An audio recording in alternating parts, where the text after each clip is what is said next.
नमस्कार. आज दिनांक 1 जून 2026. आजच्या चालू घडामोडींच्या व्हिडिओमध्ये मी अभिजित तुमच्या सर्वांचं सहर्ष स्वागत करतो. विद्यार्थी मित्रांनो, व्हिडिओमधील प्रश्न आपल्याला पोलीस भरती, तलाठी भरती, वनरक्षक भरती, दारूबंदी त्यासोबतच इतर सर्व सरळ सेवा भरती परीक्षांसाठी उपयुक्त असणार आहे. त्यामुळे व्हिडिओ पूर्ण पाहायचा आहे आणि व्हिडिओमधील प्रश्न समजले आणि आवडले तर व्हिडिओला लाईक करायचा आहे.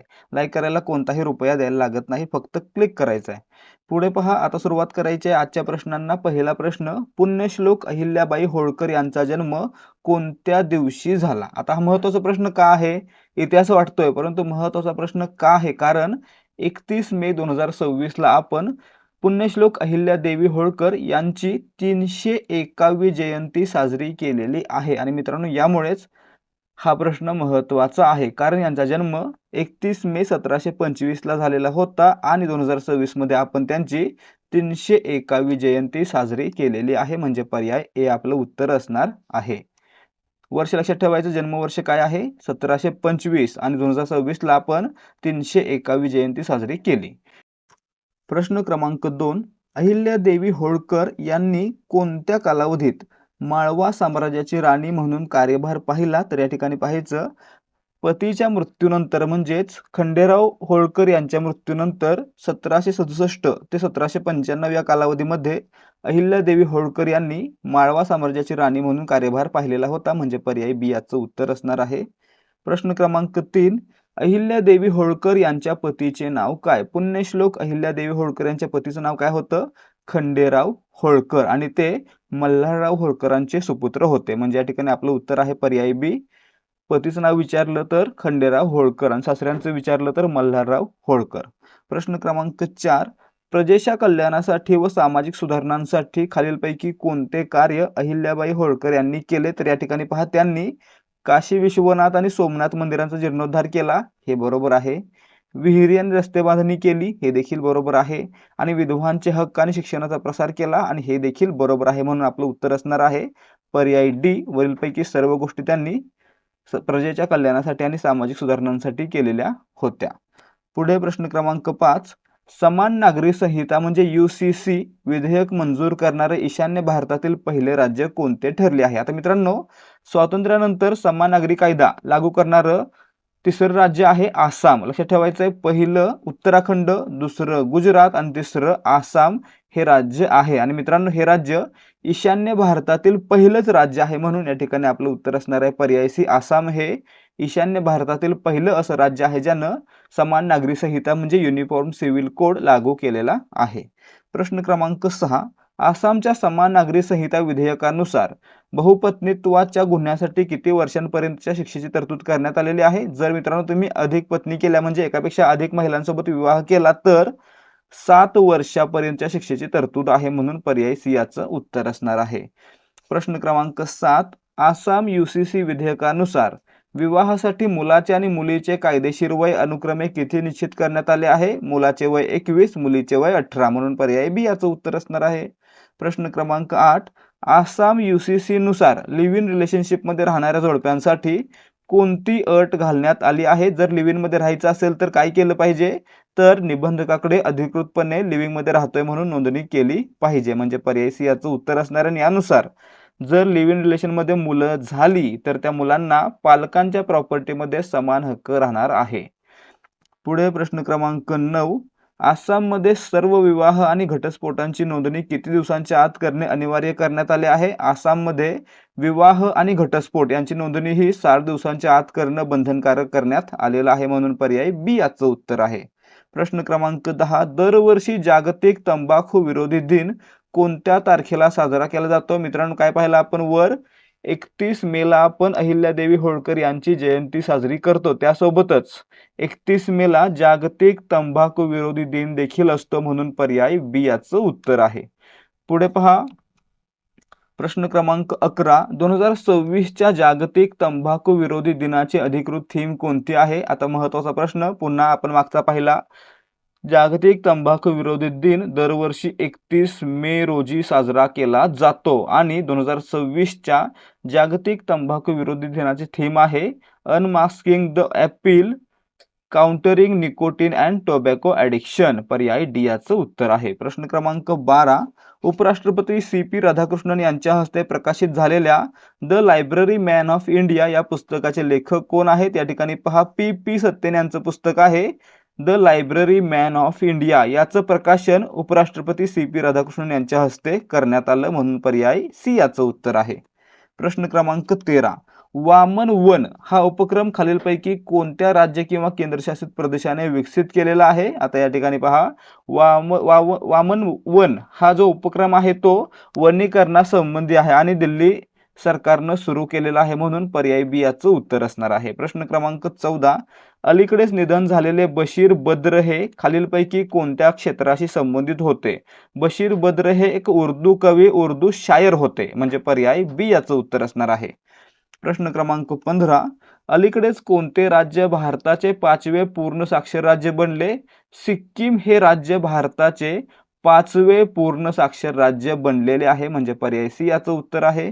प्रश्न क्रमांक 16, मध्य प्रदेशातून आणल्या जाणाऱ्या 4 चित्त्यांना कोणत्या राज्याच्या बन्नी गवताळ प्रदेशात स्थलांतरित केले जाईल? आपण कालपासून प्रश्न पाहतो, परवापासून प्रश्न पाहतोय हा.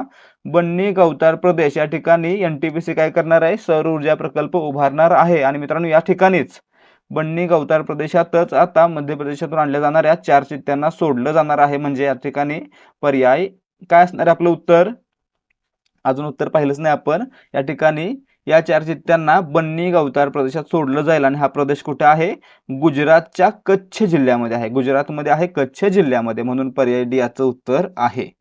प्रश्न क्रमांक 17, सागरी उत्पादने निर्यात विकास प्राधिकरणाच्या म्हणजे MPEDAच्या अध्यक्षपदाचा कार्यभार कोणी स्वीकारलेला आहे? MPEDA मराठीमध्ये याचा फुल फॉर्म आहे सागरी उत्पादन निर्यात विकास प्राधिकरण. इंग्लिशमध्ये फुल फॉर्म काय आहे याचा? तर M म्हणजे मरीन, P म्हणजे प्रोडक्ट, E म्हणजे एक्सपोर्ट, D म्हणजे डेव्हलपमेंट आणि A म्हणजे authority. Marine products export development authority म्हणजे MPEDA. मित्रांनो, याचे नवीन अध्यक्ष बनलेले आहेत P जवाहर, म्हणून याचं उत्तर असणार आहे पर्याय बी. पुढे प्रश्न क्रमांक 18, भारताला मागे टाकून कोणता देश जगातील 5वा सर्वात मोठा शेअर बाजार बनलेला आहे? भारताला मागे टाकून मित्रांनो तैवान हा देश जगातील 5वा सर्वात मोठा शेअर बाजार बनलेला आहे, म्हणून पर्याय ए याचं उत्तर आहे तैवान. प्रश्न क्रमांक 19, कोणत्या राज्य सरकारने नागरिकांसाठी one stop multipurpose unified card तयार करण्याची घोषणा केली आहे? तेलंगणा राज्य सरकारने नागरिकांसाठी one stop multipurpose unified card तयार करण्याची घोषणा केलेली आहे, म्हणून पर्याय बी याचं उत्तर आहे. प्रश्न क्रमांक 20, इंडियाज फर्स्ट ऑलिम्पिक गोल्ड या क्रीडाविषयक पुस्तकाचे लेखक कोण आहेत? इंडियाज फर्स्ट ऑलिम्पिक गोल्ड या पुस्तकाचे लेखक आहेत के अरुमुगम, पर्याय ए याचं उत्तर आहे. प्रश्न क्रमांक 21, खरीप हंगाम 2026 साठीची राष्ट्रीय कृषी परिषद कोणत्या शहरात आयोजित करण्यात आली होते? खरीप हंगाम 2026 साठी राष्ट्रीय कृषी परिषद नवी दिल्ली या ठिकाणी आयोजित करण्यात आली होती, पर्याय डी या प्रश्नाचं उत्तर आहे. प्रश्न क्रमांक 22, 31 मे 2026 रोजी निधन झालेल्या सुमन कल्याणपूर यांचे मूळ नाव काय आहे? सुमन कल्याणपूर एक मराठी, हिंदी आणि इतर सर्व भाषांमध्ये गाणी गाणाऱ्या पार्श्वगायिका होत्या. त्यांचं निधन यावर्षी झालेलं आहे वयाच्या 89व्या वर्षी आणि मित्रांनो त्यांचं पूर्ण नाव होतं सुमन हेमाडी कल्याणपूर, म्हणून पर्याय बी याचं उत्तर आहे सुमन हेमाडी कल्याणपूर. प्रश्न क्रमांक 23, सुमन कल्याणपूर यांनी गायलेले खालीलपैकी कोणते अंगाई गीत महाराष्ट्रात प्रचंड प्रसिद्ध आहे? मित्रांनो, सुमन कल्याणपूर यांनी गायलेलं निंबोनीच्या झाडामागे हे अंगाई गीत महाराष्ट्रात प्रचंड प्रसिद्ध आहे. सर्वांना ऐकलं असेल, सर्वांना माहित असेल, पर्याय बी याचं उत्तर आहे.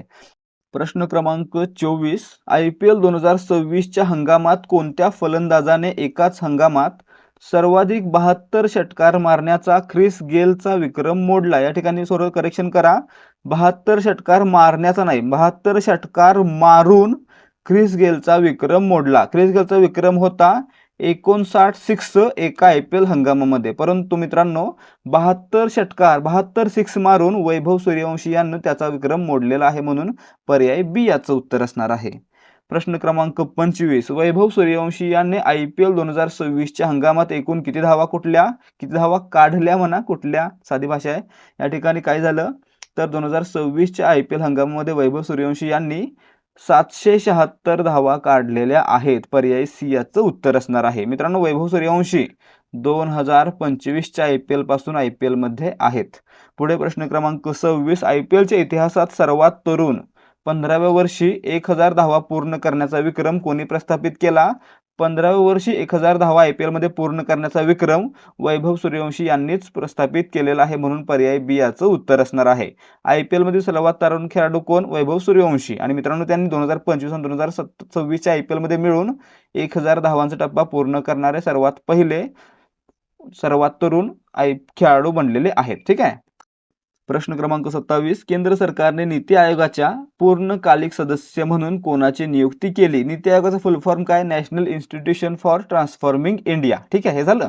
आता पुढे याचे पूर्णकालीन सदस्य म्हणून नीती आयोगाच्या केंद्र सरकारने काय केलेलं आहे तर डॉक्टर जोरम अनिया यांची नियुक्ती केलेली आहे, म्हणून पर्याय सी याचं उत्तर असणार आहे. प्रश्न क्रमांक 28, डॉक्टर जोरम अनिया या अरुणाचल प्रदेशातील कोणत्या समुदायातून येणाऱ्या पहिल्या महिला आहेत ज्यांनी PhD प्राप्त केली आहे? या ठिकाणी पहा, अरुणाचल प्रदेशमधील न्याशी किंवा निशी या समुदायातील असलेल्या जोरम अनिया यांनी PhD प्राप्त केली, अशी PhD प्राप्त करणाऱ्या त्या पहिल्या महिला ठरलेल्या आहेत, म्हणून पर्याय सी याचं उत्तर असणार आहे. जोरम अनिया या अरुणाचल प्रदेशमधील निशी समुदायातील पहिल्या महिला आहेत ज्यांना PhD मिळालेली होती. पुढे पाहायचं प्रश्न क्रमांक 29, दरवर्षी जागतिक पोपट दिन वर्ल्ड पॅरट डे कोणत्या दिवशी साजरा केला जातो? आता पहिला आपण 31 मेला जागतिक तंबाखू विरोधी दिन साजरा केला जातो, आणि मित्रांनो त्याचप्रमाणे 31 मेलाच जागतिक पोपट दिन देखील साजरा केला जातो, म्हणून पर्याय बी याचं उत्तर आहे. आणि 2026च्या जागतिक पोपट दिनाचे मुख्य ब्रीदवाक्य म्हणजे थीम काय होती तर थीम होती let's crack the hard nuts, be more parrot. पर्याय बी या प्रश्नाचं उत्तर आहे. अशा प्रकारे आपले आजचे चालू घडामोडींचे प्रश्न समाप्त होत आहेत. जर तुम्हाला प्रश्नांची उत्तर समजले असतील आणि प्रश्न आवडले असतील तर व्हिडिओला लाईक करा आणि अशाच प्रकारचे प्रश्नोत्तरांचे व्हिडिओ पाहण्यासाठी आपल्या चॅनलला सबस्क्राईब करा. भेटूयात पुढच्या भागामध्ये. जय हिंद, जय भारत आणि जय महाराष्ट्र.